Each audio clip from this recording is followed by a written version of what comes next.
Good morning everyone. Welcome to Civil Daily Platform. This is 23rd lecture for fluid machines. Last class में हम लोगों ने discuss किया है टाइप्स ऑफ पंप्स के बारे में और आज हम लोग डिस्कस करने वाले हैं रेसिप्रोकेटिंग पंप्स के बारे में। तो आज के क्लास में क्या होने वाला है, बेसिकली हम लोग लास्ट क्लास में हम लोगों ने टाइप्स ऑफ पंप पढ़ा, तो वहाँ पे हम लोगों ने पंप्स के अलग अलग टाइप, पॉजिटिव डिस्प्लेसमेंट पंप, इसके बाद reciprocating pump. Positive displacement pump में आपके पिस्टन के अकॉर्डिंग, प्लंजर के अकॉर्डिंग अलग अलग टाइप्स की पंप थी, रोटेटिंग पंप थी। तो ये सारी चीज़ें हम लोगों ने लास्ट क्लास में डिस्कस कर ली। आज की क्लास में हम लोग रेसिप्रोकेटिंग पंप को स्टार्ट करने वाले हैं। रेसिप्रोकेटिंग पंप में हम लोग डिस्चार्ज, अगर हम लोग देखते हैं तो किस तरीके से हम लोग कैलकुलेट करते हैं, डिस्चार्ज कितना होता है, फॉर्मूला उसके लिए क्या है, डिराइवेशन कैसे होगा, ये सारी चीज़ें आज के क्लास में हम लोग बात करने वाले हैं। तो स्टार्ट करते हैं पंप के साथ। ये टाइप्स ऑफ पंप के टॉपिक हम लोगों ने लास्ट क्लास में हम लोगों ने कवर कर लिया है और आज हम लोग रेसिप्रोकेटिंग पंप्स करने वाले हैं। तो अगर हम लोग डेफिनेशन की बात करें, हम लोगों ने पहले पढ़ लिया है पंप के डेफिनेशन को।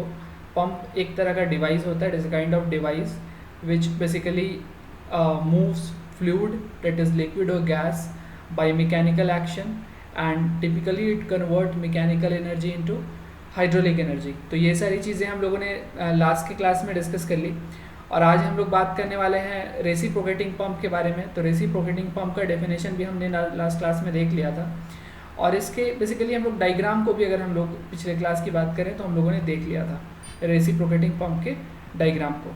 और अगर अभी तक आपने लास्ट क्लास का वीडियो यानी कि टाइप्स ऑफ पंप्स का वीडियो अगर आपने नहीं देखा है तो पहले आप वो 20 मिनट्स की वीडियो है, बहुत ज़्यादा लंबा टाइम भी नहीं है, आप उसको देखो, आपको अलग अलग टाइप्स के पंप के बारे में आइडिया हो जाएगा। बेसिक वर्किंग सिस्टम क्या है, रेसिप्रोकेटिंग पंप किस सिस्टम पे काम करता है, सेंट्रीफ्यूगल पंप किस सिस्टम पे काम करता है, रीज़न ऑफ फ्लो क्या होता है, ये चीज़ें आपको क्लियर हो जाएंगी। तो अगर आपने नहीं देखा है तो ऊपर के आई बटन पे आप क्लिक करो और क्लिक करके पिछले वाले वीडियो को आप देख सकते हो। अब बात करते हैं रेसिप्रोकेटिंग पंप के बारे में। रेसिप्रोकेटिंग पंप का जो डायग्राम है वो आपके स्क्रीन पे है, आप स्क्रीन पे डायग्राम देख सकते हो। ये वाला पोर्शन जो कि रोटेट करने का काम करता है, रोटेट करता है पंप में, ये पिस्टन को forward and backward movement provide करता है। इसको हम लोग क्या बोलते हैं, क्रैंक बोलते हैं। और क्रैंक के साथ एक कनेक्टिंग रॉड होता है, ये कनेक्टिंग रॉड क्या करता है, कनेक्ट करके रखता है आपके क्रैंक को विद पिस्टन। इसके साथ साथ एक पिस्टन होता है, पिस्टन के साथ डिलीवरी वाल्व, सक्शन वाल्व, यहाँ से इनलेट आपको मिलता है और यहाँ से आप इसको आउटलेट कर देते हो। अगर मैं इसके फंक्शन की बात करूँ कि ये काम कैसे करता है, तो इसके लिए आपके पास एक एनिमेशन है, आप उसे देख सकते हो। बस बिल्कुल इसी सिस्टम पे ये काम करता है, जैसे कि आपके स्क्रीन पे आपको दिख रहा है। क्या दिख रहा है, इसके रोटेशन से, यानी कि ये जो पोर्शन है, सर्कुलर पोर्शन है जिसको कि हमने क्रैंक कहा था, इस क्रैंक के रोटेशन से क्या होता है कि आपके पिस्टन में फॉरवर्ड एंड बैकवर्ड मूवमेंट होता है। और आप देख रहे हो जब आपका पिस्टन बैकवर्ड मूव कर रहा है, यानी कि पीछे की तरफ जब आपका पिस्टन जा रहा है, तो आप यहाँ पे इस चीज़ को समझ सकते हो कि बैकवर्ड मूवमेंट में आपको क्या होता है, जो लिक्विड है वो इनलेट वाल्व से कहाँ आती है, इनलेट वाल्व से लिक्विड अंदर की तरफ आती है। यानी कि आप देख सकते हो ये जब पीछे जा रहा है तो इनलेट वाल्व यानी कि सक्शन वाल्व क्या हो जाता है, ओपन हो जाता है और लिक्विड अंदर फिल हो जाती है। और फिर जब ये उसी लिक्विड को कॉम्प्रेस करता है तो उस कंडीशन में क्या होता है, इनलेट वाल्व बंद हो जाती है, तो लिक्विड कहाँ चला जाता है, लिक्विड आउटलेट वाल्व से यानी डिलीवरी वाल्व से बाहर की तरफ चला जाता है। सो ये बेसिक फॉर्मेट है किसी भी सेंट्री, हमने यहाँ पे रेसिप्रोकेटिंग पंप की बात की, तो किसी भी रेसिप्रोकेटिंग पंप के वर्किंग सिस्टम का ये बेसिक तरीका है। आप बेसिकली इसी तरीके से समझ सकते हो कि यहाँ पे डिस्प्लेसमेंट कैसे हो रहा है। हमने एक टॉपिक पे और बात किया था, हमने कहा था कि रेसिप्रोकेटिंग पंप में हम लोगों को बचने के लिए सेफ्टी कंसिडरेशन रखना पड़ता है। सेफ्टी कंसिडरेशन के लिए हम लोग यहाँ पे क्या करते हैं, एक सेफ्टी वाल्व का इस्तेमाल करते हैं। ये सेफ्टी वाल्व क्या करता है, एक्चुअली जब हम डिस्चार्ज को कंटिन्यू रखेंगे, मतलब पंप अपना काम कर रहा है बट पंप की जो आउटपुट है, यानी कि पंप जो लिक्विड या फ्लूइड को बाहर कर रहा है, उस फ्लूइड को हम इस्तेमाल नहीं कर रहे, हम इसको इस जगह पे क्लोज कर दे रहे हैं यहाँ पे। तो जब आप इसको क्लोज कर दोगे तो क्या होगा, यहाँ पे प्रेशर बहुत ज़्यादा बढ़ जाएगा और प्रेशर बढ़ने से आपकी इंस्ट्रूमेंट डैमेज हो सकती है। उससे बचने के लिए हम लोग यहाँ पे क्या करते हैं, सेफ्टी पिन प्रोवाइड करते हैं, सेफ्टी वाल्व प्रोवाइड करते हैं। So this is the basic function that how this crank rotates and the movement of piston in upward and in forward and backward direction goes continue। और उसके साथ क्या होता है, उसके साथ आपको वाटर का जो है फ्लो वो देखने के लिए मिलता है। तो इसी पे आज हम लोग डिस्चार्ज के लिए फॉर्मूला निकालने वाले हैं, वर्क डन एंड पावर के ऊपर फॉर्मूला कैलकुलेट करने वाले हैं। डिराइव करने वाले हैं, और डिराइवेशन के बाद उस पर हम लोग न्यूमेरिकल करने वाले हैं, जहाँ पे हम लोगों को कैलकुलेट करना है पावर और डिस्चार्ज और जो आपकी जो स्लिप है, ये सारी वैल्यू को हम लोगों को कैलकुलेट करना है। तो बहुत अच्छा लेक्चर होने वाला है, बने रहिए और हम लोग इसको समझते हैं वन बाय वन कि फॉर्मूला क्या है, हम लोग कैसे इसको कैलकुलेट करते हैं। चलिए आगे बढ़ते हैं। अगर हम लोग बात करें इसके वर्किंग प्रिंसिपल के बारे में, तो आप वर्किंग यहाँ पे देख सकते हो, आपके स्क्रीन पे है। साथ ही साथ मुझे नहीं लगता है कि मुझे वर्किंग बताने की ज़रूरत है, क्योंकि जब आप एक पंप का ये एनिमेशन इस तरीके का सिस्टम आप देख लेते हो तो बहुत सारी चीज़ें क्लियर हो जाती है। चलिए मैं पढ़ता हूँ और इसी डायग्राम पे आपको उस चीज़ों को रिलेट करके बताता हूँ कि आखिर कौन कौन सी चीज़ें हैं और उन चीज़ों को हमें कैसे देखना है, कैसे समझना है। चलिए सबसे पहले पॉइंट के बारे में बात करते हैं। Reciprocating pump consist of a piston which moves forward and backward in a closed fitting cylinder. The movement of piston is obtained by connecting the piston rod to crank by means of connecting rod. The crank is rotated by means of electric motor. तो आपको क्या बताया गया? आपको ये बताया गया कि रेसिप्रोकेटिंग पंप में एक पिस्टन होता है, एक क्रैंक होता है और कनेक्टिंग रॉड से कनेक्टेड होता है। और इसके साथ आपको क्या बताया गया? इसके साथ आपको ये बताया गया कि हम लोग जो ये क्रैंक का जो रोटेशन कराते हैं, इसको हम लोग कैसे कराते हैं? क्रैंक का रोटेशन हम लोग मोटर का इस्तेमाल करके कराते हैं, इलेक्ट्रिक मोटर यूज़ करते हैं। Means somehow you can say that electric energy is firstly converted into mechanical energy, then it gets converted into hydraulic energy या प्रेशर एनर्जी। तो किसी भी मोटर में 3 फेज में एनर्जी का जो आपका जो ट्रांसफॉर्मेशन है वो चलता है। चलिए आगे बात करते हैं। आप यहाँ पे देख सकते हो suction and delivery pipes with suction valve and delivery valve are connected to the cylinder, these are non returning valve. तो आपको ये बताया गया कि यहाँ पे 2 पाइप है। मैंने बात किया था पिछले क्लास में, हम लोगों ने इस टॉपिक पे बहुत अच्छे से डिटेल्स में इस बारे में हम लोगों ने बात किया है कि बेसिकली 2 पाइप्स होती हैं। फर्स्ट को हमने कहा सक्शन वाल्व यानी कि इनलेट वाल्व आप बोल सकते हो, आप देख सकते हो यहाँ पे जो इनलेट आपको जो मिल रहा है। सेकेंड इज डिस्चार्ज पाइप यानी डिलीवरी पाइप। तो जब आप देखोगे कि ये पिस्टन पीछे जाता है तो उस कंडीशन में क्या होता है, अंदर में एक वैक्यूम क्रिएट होता है, और जो वैक्यूम क्रिएट होता है, इस वैक्यूम को फिल करने के लिए लिक्विड कहाँ से आता है? इनलेट वाल्व में जो आपको यहाँ पे इनलेट के पास जो यहाँ पे सक्शन वाल्व आपको लगा है, ये ओपन हो जाता है। ये ओपन हो जाता है तो अंदर लिक्विड फिल हो जाती है। उसके बाद जब ये बैक पुश करता है तो यहाँ पे ये इनलेट वाल्व जो है बंद हो जाती है, तो आपको डिलीवरी वाल्व से यहाँ पे डिलीवरी मिलने लगता है, यानी कि लिक्विड का फ्लो स्टार्ट हो जाता है। तो यहाँ पे 2 वाल्व है और ये नॉन रिटर्निंग वाल्व है।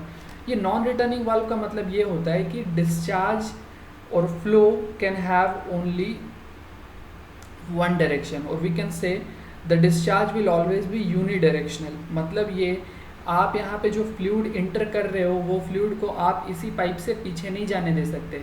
तो उस कंडीशन के लिए हम लोग जो वाल्व का इस्तेमाल करते हैं उसको कौन सा वाल्व बोलते हैं? हम लोग यूनिडायरेक्शनल वाल्व बोलते हैं, या फिर हम लोगों ने यहाँ पे इस्तेमाल किया है इसको नॉन रिटर्निंग वाल्व। ठीक है, तो पहले क्या होता है, अंदर लिक्विड फिल हो गई, फिर से ये वाल्व क्या होता है, पीछे की तरफ बंद हो जाता है, जैसे कि आप इस डायग्राम में आप देख रहे हो। जब आप ये पीछे जाने की कंडीशन में आपको अंदर लिक्विड फिल हो गया, और जब इसको कॉम्प्रेस करते हैं तो नीचे वाला वाल्व बंद हो जा रहा है। So this is a kind of non returning valve. तो 2 अलग अलग वाल्व लगा होता है, एक डिलीवरी सेक्शन पे और एक इनलेट सेक्शन पे। तो ये सेकेंड पॉइंट हो गया मेरा। थर्ड पॉइंट थोड़ा सा हम लोगों को समझना है। Here it is given for the first half of 0 degree to 180 degree rotation creates a vacuum inside the piston which allows water to enter the suction valve, then it gets closed because of non-returning valve. Flow can take place in one direction only. अब आप इस diagram को समझो। चले मैं थोड़ा सा यहाँ पे ड्रॉ कर देता हूँ जिससे चीज़ें आसान हो जाएंगी। सब चीज़ हम लोग यहाँ पे बहुत आसानी से समझ सकते हैं। एक कंडीशन ऐसा है जब आपको ये जो कनेक्टिंग रॉड है ये इस तरीके से होगा, और हम लोगों को रोटेशन इस डायरेक्शन में हम लोग मान लें कि होने वाला है। तो अभी आपको एंगल कितने डिग्री का मिल रहा है यहाँ पे? 0 डिग्री का। और जब ये रोटेट होकर के यानी कि रॉड यहाँ पहुँच जाएगा तो वहाँ पे टोटल रोटेशन कितना होगा? ये हाफ रोटेशन 180 डिग्री का। और आप देख रहे हो कि जब ये रॉड रोटेट होगा 0 to 180 डिग्री, उस कंडीशन में पिस्टन कहाँ मूव करेगा? पीछे। और पिस्टन जब पीछे मूव करेगा तो आपको यहाँ पे सक्शन वाल्व क्या होगा?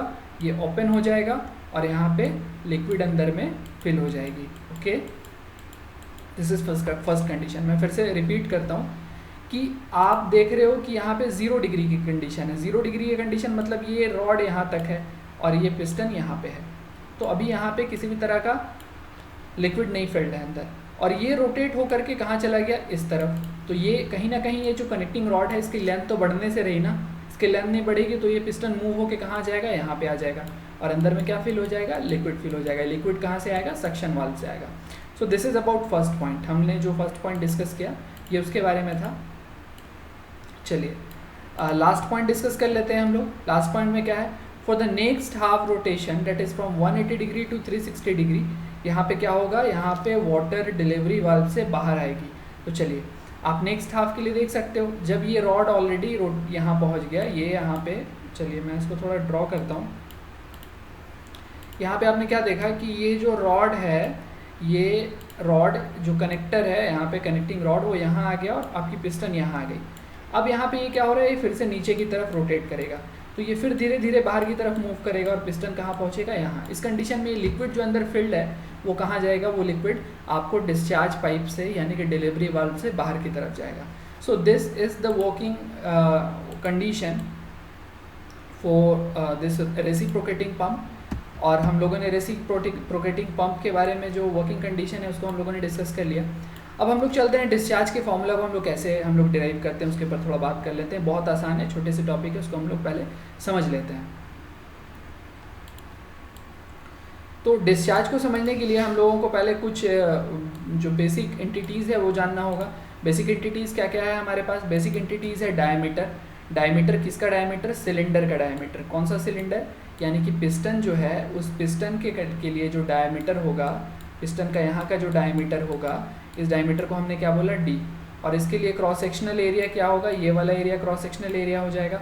Radius of crank, radius of crank कहाँ पे है, चलिए मैं थोड़ा आपको दिखा दूँ ताकि जो है ये समझ आए आसानी से। यहाँ पे जो ये जो क्रैंक है इसके लिए ये सर्कुलर पोर्शन है, इस सर्कुलर पोर्शन के लिए जो रेडियस होगा उसको हमने क्या नेम किया है, उसको हमने नेम किया है आर।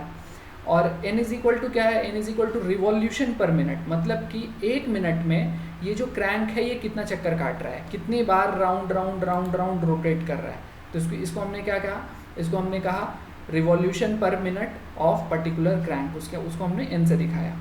और आप यहाँ पे देख सकते हो L इज इक्वल टू क्या है, लेंथ ऑफ स्ट्रोक। अब स्ट्रोक क्या होता है मैं इसको थोड़ा समझा देता हूँ।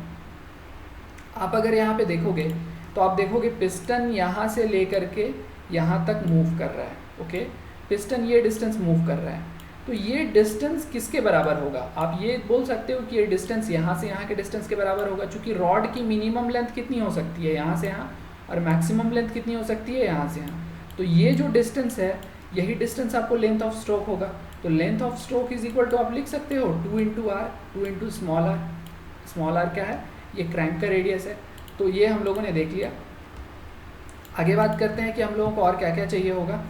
इसके बाद हम लोगों को height of axis of cylinder from water surface and delivery head, ये दोनों चीज़ चाहिए होगा। तो ये हम लोग समझ लेते हैं ये HS और HD क्या है डायग्राम के थ्रू। चलिए आप यहाँ पे देख सकते हो, आपके पास डायग्राम है। मैं मानूँ कि यहाँ पे फ्लूइड का एक लेवल है, वाटर यहाँ पे है ना, और ये वाटर को उठा करके हमको कहाँ पहुँचाना है, यहाँ पे हमने एक टैंक बना दिया है, इस टैंक पे पहुँचाना है, इस लेवल पे हमको पहुँचाना है। तो आप जो HS की बात करोगे ना, वो HS इसके एक्सिस से यहाँ तक की डिस्टेंस को हम लोग क्या नेम करेंगे, इसको नेम करेंगे हम लोग HS, ओके। और इसको यहाँ से यहाँ वाले डिस्टेंस को क्या नेम करेंगे, HD, ओके। डिलीवरी पाइप के लिए हेड, और ये जो आपकी इनलेट है या सक्शन पाइप है उसके लिए हेड।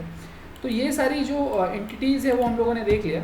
अगर हम लोग बात करें कि क्या वॉल्यूम जो है वो एक रिवॉल्यूशन में टोटल क्रिएट होगा, तो आप डायग्राम में देखोगे एक रिवॉल्यूशन में आपको कितना यहाँ पे वॉल्यूम मिलने वाला है। तो आप बोलोगे इसके लिए पिस्टन के लिए क्रॉस सेक्शनल एरिया इनटू ये जो डिस्टेंस मूव कर रहा है, this will be our volume ना। तो आप यहाँ पे बोल सकते हो एरिया इंटू लेंथ, यानी कि एरिया को आप π/4d² इंटू लेंथ को आप L लिख सकते हो, या हम लोग इसको AL भी लिख सकते हैं। अब आपको क्या दिया हुआ था, n is the revolution per minute, मतलब कि 1 मिनट में कितना चक्कर काट रहा है। मान के चलिए कभी बोला कि आपको 60 रिवॉल्यूशन पर मिनट, इसका मतलब ये है कि वो जो भी सर्कुलर शेप का जो भी बॉडी है वो 1 मिनट में कितने चक्कर लगा रहा है, 60 चक्कर लगा रहा है। आपको निकालना है रिवॉल्यूशन पर सेकेंड, तो आपको क्या करना है, आपको डिवाइड कर देना है टोटल रिवॉल्यूशन को 60 से, क्योंकि 1 मिनट में 60 सेकेंड होता है, so we have divided it by 60. Now if I ask you for the discharge, then you can say then discharge per second will be total volume into total number of revolution per second. यही ना. अगर मैं discharge की बात करूँ, आपको मालूम है कि एक पर्टिकुलर अगर आप एक रिवॉल्यूशन की बात करोगे तो एक रिवॉल्यूशन में आपको क्या डिस्चार्ज मिल रहा है, एरिया इंटू लेंथ के बराबर. टोटल नंबर ऑफ कितना रोटेशन हो रहा है पर सेकेंड, n/60. तो टोटल डिस्चार्ज कितना हो जाएगा, ALN/60. So this is about discharge. और अगर हम लोग वेट की बात करें ना, तो ये डिस्चार्ज क्या है, discharge is actually metre cube per second ना. डिस्चार्ज क्या होता है, डिस्चार्ज पर सेकेंड को हम लोग मीटर क्यूब पर सेकेंड में लिखते हैं. सो मीटर क्यूब इज़ वॉल्यूम, और आपको अगर इसका वेट चाहिए तो वॉल्यूम इंटू, अगर आप वॉल्यूम को डेंसिटी से मल्टीप्लाई करते हो तो आपको क्या मिल जाता है, मास मिल जाता है, और इसको आप जी से मल्टीप्लाई कर देते हो तो आपको वेट मिल जाता है. तो मैं लिख सकता हूँ रो जी इंटू क्यू, इसका मतलब rho g ALN/60. This is what, this is the total weight of liquid that is flowing through the particular pump, the particular reciprocating pump. तो हम लोगों ने बात कर लिया फर्स्ट फार्मूला के बारे में. और आप देखोगे जब आप न्यूमेरिकल सॉल्व करोगे तो यहाँ पे ये जो फार्मूला आप देख रहे हो ना, ये फार्मूला डायरेक्ट यूज़ कर लिया जाता है. डायरेक्ट यूज़ करने का मतलब है कि you will have data and you just have to put data in this formula and you will get answer. For the discharge, for the power utilised. आप आराम से कैलकुलेट कर सकते हो, बहुत बड़ी चीज़ नहीं है. हम लोग न्यूमेरिकल भी करने वाले हैं इसके ऊपर. चलिए आगे चलते हैं. और अगर हम लोग बात करें वर्क डन के बारे में, तो work done is equal to क्या होता है, work done is equal to आप जानते हो, work done is equal to होता है फोर्स इनटू डिस्टेंस. यही जानते हो आप, आपने क्लास 7-8 में पढ़ा हुआ है ये चीज़. तो work done is equal to force into distance है. यहाँ पे फोर्स है क्या, यहाँ पे फोर्स नहीं है, यहाँ पे हमारे पास क्या है, वेट ऑफ द लिक्विड है ना. क्योंकि एक लिक्विड की एक वेट अप हो रही है, तो वेट को हम लोग किस में दिखाते हैं, न्यूटन में. फोर्स को किस में दिखाते हैं, फोर्स को भी न्यूटन से ही दिखाते हैं. So what is force here, force is your total weight of the liquid, what is moving from inlet to outlet, what is moving from bottom of the liquid or the water level to the delivery section. So this is force here. अब अगर आप force की बात कर चुके तो आपको distance मालूम होना चाहिए कि डिस्टेंस कितना मूव कर रहा है. चलिए मैं डिस्टेंस का कंसेप्ट थोड़ा क्लियर कर लूँ. पहले हमने बात किया था डायग्राम के बारे में, तो हमने कहा था कि लिक्विड कहाँ से कहाँ मूव करती है, लिक्विड मूव करती है इस पर्टिकुलर वाटर लेवल से यहाँ डिलीवरी सेक्शन तक. और इस डिस्टेंस को हमने क्या बोला था, एक्सिस तक के डिस्टेंस को हमने बोला था HD, और हमने यहाँ के डिस्टेंस को बोला था HS. तो आप ये बोल सकते हो कि लिक्विड यहाँ से यहाँ तक मूव कर रही है. पंप क्या काम कर रहा है, पंप लिक्विड को यहाँ से उठा के यहाँ पहुँचा रहा है. उस कंडीशन में आप बोल सकते हो कि टोटल डिस्टेंस मूव कितनी है, HD + HS के बराबर है. ओके, तो डिस्टेंस मूव HD + HS है. चलिए अब हम लोग अपने फॉर्मूला में इसको पुट करते हैं. तो आप यहाँ पे देख सकते हो कि वो वेट कितना था, वेट था रो जी ALN/60, मैंने पहले डिराइव किया है, इंटू डिस्टेंस मूव कितना है, डिस्टेंस मूव है HS + HD. तो हमने यहाँ पे वर्क डन कैलकुलेट कर लिया. अब वर्क डन अगर मैं बात करूँ पावर की, तो पावर एक्चुअली क्या होता है, power is work done per unit time. Power is equal to यही लिखते हो ना, work done per unit time. और हमने ये पहले क्या कैलकुलेट किया है, मैंने ये कैलकुलेट किया है work done per unit time में. तो जब आप बोलोगे, आप ये बोल सकते हो कि दिस इज़ माई पावर, इसी को हम लोग बोल सकते हैं कि ये मेरा पावर है ना. और अब पावर को ये किस में कैलकुलेट किया हमने, पावर की यूनिट वॉट होती है, हमने इसे वॉट में कैलकुलेट किया है. अगर आप इसको किलो वॉट में कैलकुलेट करना चाहते हो तो we will have to divide it by 1000. और जब आप इसको 1000 से डिवाइड करोगे तो मेरे पास पावर के लिए ये फॉर्मूला आ जाता है. This is about discharge, work done and power. Now we are going to discuss about slip. ये स्लिप बहुत छोटी सी चीज़ है, आपने पहले भी इफ़िशियंसी नाम का एक टर्म सुना होगा, तो उसके बारे में हम लोग डिस्कस करेंगे अभी. उससे पहले हम लोग एक बार ना डबल एक्टिंग रेसिप्रोकेटिंग पंप देख लेते हैं. ये एक छोटा सा टॉपिक है जो हम लोगों को जानना चाहिए, सिंगल एक्टिंग या डबल एक्टिंग क्या होता है. तो आप अगर फ़र्क समझना चाहते हो ना, तो आप पहले ये समझ लो कि जब मैं बात करता हूँ सिंगल रेसिप्रोकेटिंग पंप के बारे में या जस्ट रेसिप्रोकेटिंग पंप बोलता हूँ, तो आपको ऐसा एक पंप समझना है जहाँ पे ये पिस्टन सिंगल मूव कर रहा है. लेकिन आप अगर इस कंसेप्ट को अच्छे से, यहाँ पे ये जो डायग्राम है इसको अगर आप अच्छे से देखोगे तो आप एक चीज़ क्लियर समझ सकते हो कि मैं पंप की पूरी जो पिस्टन है, पिस्टन के पूरे सिस्टम को मैं अच्छे से यूज़ नहीं कर रहा हूँ। अगर मैं इसको अच्छे से यूज़ करूँ तो आप जानते हो कि ये जो पर्टिकुलर बीच में पिस्टन है ये फॉरवर्ड बैकवर्ड दोनों तरफ मूव कर रही है, और मैं अगर दोनों तरफ पाइप सिस्टम को इस्तेमाल कर लूँ तो यहाँ पे मेरा डबल यहाँ पे डिस्चार्ज होने वाला है, डबल एक्शन होने वाला है। कैसे? चलिए इसको मैं थोड़ा सा ड्रॉ करके समझता हूँ तो आप आसानी से इसको ये चीज़ें क्लियर हो जाएगी आपको। चलिए, तो आप यहाँ पे देख रहे हो अभी इसकी मूवमेंट किधर हो रही है, इस तरफ, है ना। पिस्टन मूव कर रही है इस तरफ। जब पिस्टन इस तरफ मूव कर रही है तो क्या हो रहा है, यहाँ पे वैक्यूम क्रिएट हो रहा है, और ये वैक्यूम के लिए इनलेट वाल्व खुल गया, और इनलेट वाल्व खुलने के बाद अंदर लिक्विड फिल हो गई। लेकिन इसी के इन्वर्स में आप देखोगे कि पिस्टन जब इधर मूव कर रही है तो इस पोर्शन के लिए किधर मूवमेंट कर रही है, फॉरवर्ड। तो यहाँ पे भी अगर हमने इनलेट और आउटलेट बना दिया तो यहाँ पे ये लिक्विड को क्या करने वाला है, कॉम्प्रेस करने वाला है, और यहाँ से लिक्विड का डिस्चार्ज मिलेगा। ओके, मैं एक बार फिर से रिपीट करता हूँ कि अभी पिस्टन इस तरफ मूव कर रही है, यहाँ पे वैक्यूम क्रिएट हुआ, वाटर फिल हो गई, और यहाँ पे क्या हो रहा है, यहाँ पे प्रेशर क्रिएट हो रहा है जिसके चलते आउटलेट से हम लोगों को डिस्चार्ज मिल रहा है।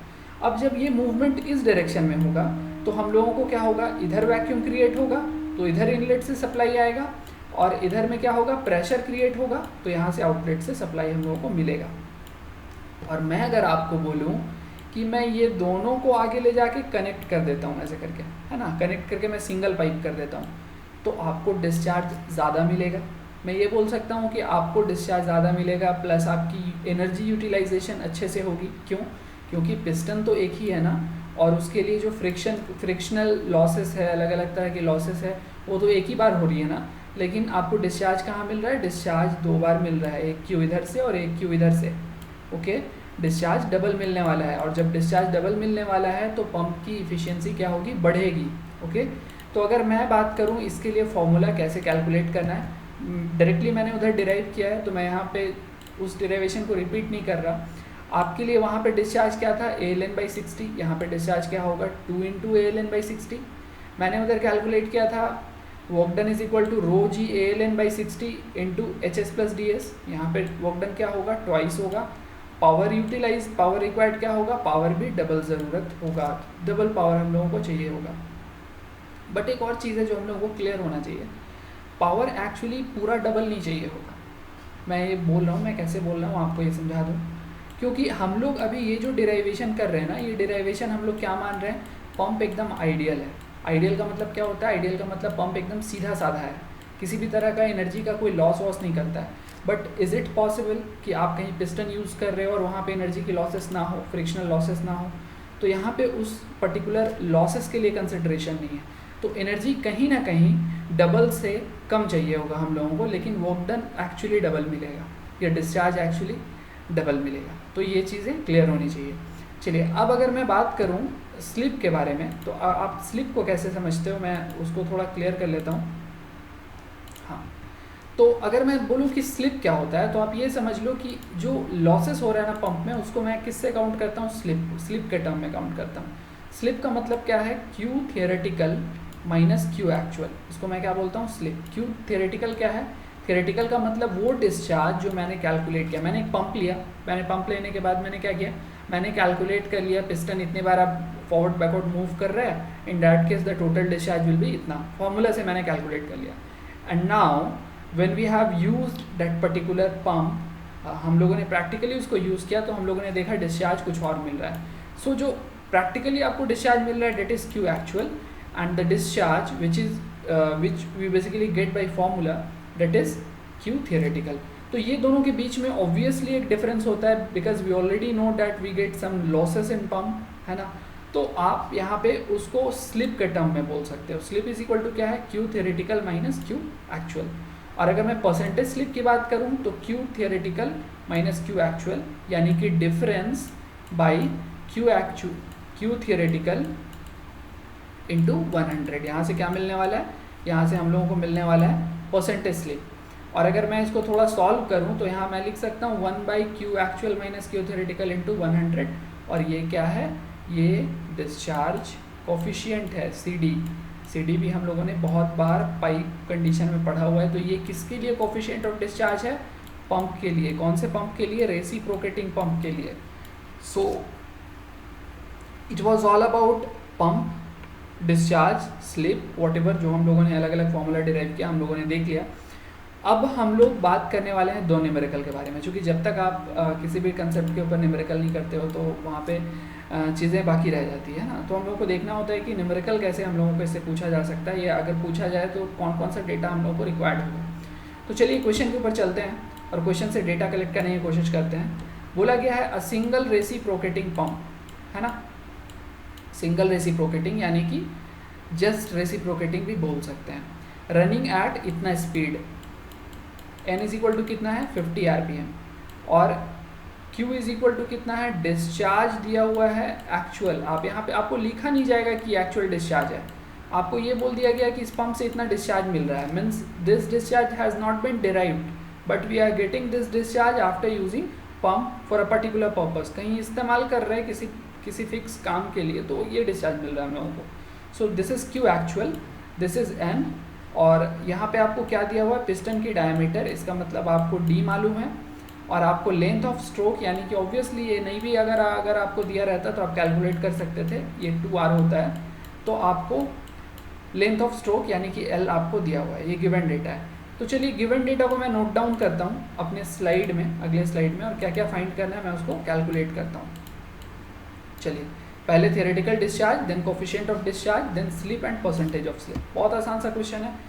मैं गिवन डेटा को चलिए नोट डाउन कर लिया, आप यहाँ पे देख सकते हो मैंने नोट डाउन किया, n इज इक्वल टू हो गई 50, q एक्चुअल 0.01, डायमीटर को मैंने मीटर में कन्वर्ट कर लिया, this is 0.2 metre, l is equal to 0.4 metre, area π/4 d², तो यहाँ से मैंने एरिया कैलकुलेट कर लिया, और q थियोरेटिकल क्या होती है, ये ALN/60 होती है, तो मैं a की वैल्यू यहाँ से पुट कर दूँ, l की वैल्यू यहाँ से पुट कर दूँ, और n की वैल्यू यहाँ से पुट कर दूँ, /60 कर दूँ, तो मुझे क्या मिल जाएगा, q थियोरेटिकल मिल जाएगा। कोफिशिएंट ऑफ डिस्चार्ज क्या होता है, q actual by q theoretical, q actual मुझे गिवन था, q थियोरेटिकल मैंने फाइंड किया, मैं यहाँ पे कोफिशिएंट ऑफ डिस्चार्ज निकाल सकता हूँ। अगर मैं स्लिप की बात करूँ तो मुझे दोनों को माइनस करना होता है, माइनस करके मैं इसे कैलकुलेट कर सकता हूँ, और अगर मैं स्लिप की बात करूँ तो QTH minus q actual by QTH into 100, यहाँ से मैं टोटल क्या परसेंटेज ऑफ स्लिप है या क्या लॉसेस है मैं वो कैलकुलेट कर सकता हूँ। So it was about first question, आपको फर्स्ट क्वेश्चन यहाँ पे मैंने कराया। अभी मैं बात करता हूँ सेकंड क्वेश्चन के बारे में। आप देख सकते हैं सेकंड क्वेश्चन में कौन कौन सा डेटा मुझे मालूम है। तो पहले आपको ये बोला गया है कि n मालूम है, आपको n कितना है आपके लिए 40 RPM, डिस्चार्ज दिया हुआ है, यानी ये q एक्चुअल यहाँ भी दिया हुआ है ना, q एक्चुअल दिया हुआ है। इसके बाद आपको दिया हुआ है डायामीटर कितना है 400, इसके बाद सॉरी ये लेंथ है और ये डायामीटर है। इसके बाद आपको सक्शन हेड और डिलीवरी हेड दिया हुआ है, जिसमें कि आपको बोला गया है ये सक्शन हेड है यानी ये HS है, और डिलीवरी हेड ये है यानी कि ये HD है। तो ये हम लोगों को मालूम चल गया, और आपको बताना है slip of the pump and power required of the pump. तो चलिए मैं गिवन डेटा को पहले नोट डाउन कर लेता हूँ और इसके बाद इसको मैं सॉल्व करता हूँ। चलिए आपके स्क्रीन पे सॉल्यूशन है, मैं गिवन डेटा को पहले नोट डाउन करता हूँ। मैंने वहाँ पे बताया आपको n की वैल्यू आपको मालूम है, q एक्चुअल आपको मालूम है। q एक्चुअल आपको 1 metre cube per minute given था ना, मुझे पर सेकंड निकालना होता है तो मैंने 60 से डिवाइड कर दिया यहाँ पे। l मालूम है, d मालूम है आपको, आप एरिया निकाल सकते हो π/4 d², और hs मालूम है और hd मालूम है आपको। अगर मैं बात करूँ q थियोरेटिकल डिस्चार्ज कितनी होगी तो 2 ALN/60, चूँकि मैंने बताया वो डबल पंप है, डबल डिस्चार्ज पंप है, तो मुझे यहाँ से डिस्चार्ज मिल जाता है थियोरेटिकल। अगर मैं स्लिप की बात करूँ तो q theoretical minus q actual, यहाँ से आपको स्लिप मिल जाता है। और अगर मैं पावर की बात करूँ तो 2 ρg into ALN into HS plus HD/60,000। 2 रो की वैल्यू वाटर है तो 1000 यहाँ आप ले सकते हो, g की वैल्यू 9.81, और यहाँ पे मैंने ये जो एरिया है मैंने यहाँ कैलकुलेट किया है। और अगर मैं बात करूँ लेंथ की तो लेंथ मुझे गिवन था, मैंने यहाँ से लिया। और अगर मैं बात करूँ n की तो n मुझे ऑलरेडी गिवन था, मैंने यहाँ से ले लिया। और अगर मैं HS प्लस HD की बात करूँ तो वो भी मुझे गिवन था, मैंने यहाँ से उसको कॉपी कर लिया। बाई 60,000 आप करोगे आपको आंसर आ जाता है 4.109 वॉट। सो आज के क्लास में इतना ही, और हम लोगों ने बात किया आज के क्लास में रेसिप्रोकेटिंग पंप के बारे में, उसके डिस्चार्ज के बारे में, और उसके अलग अलग हम लोगों ने डिस्चार्ज के साथ साथ स्लिप देखा, उसके बाद हम लोगों ने देखा वर्किंग टोटल वर्क डन क्या होता है, टोटल पावर क्या होता है, ये सारी चीज़ें हम लोगों ने आज के क्लास में डिस्कस कर ली। अगर आपको आज का वीडियो अच्छा लगता है then please like, subscribe, share और क्या क्या होता है सब कुछ कर दीजिए, और ताकि ये सब तक पहुंच सके, बिकॉज़ ये ज़्यादा इम्पॉर्टेंट होता है। आप ज्ञान बांटोगे तो बढ़ता है, ये सिस्टम है, आपको अच्छे से मालूम है। थैंक यू सो मच आज के लिए, मिलते हैं अगले क्लास में। हम लोग अगली क्लास में अपने जो नेक्स्ट टॉपिक है हम लोगों को पढ़ना है सेंट्रीफ्यूगल पंप के ऊपर हम लोग अगले क्लास में डिस्कशन करेंगे और फॉर्मूला डिराइव करके न्यूमेरिकल करेंगे। Thank you.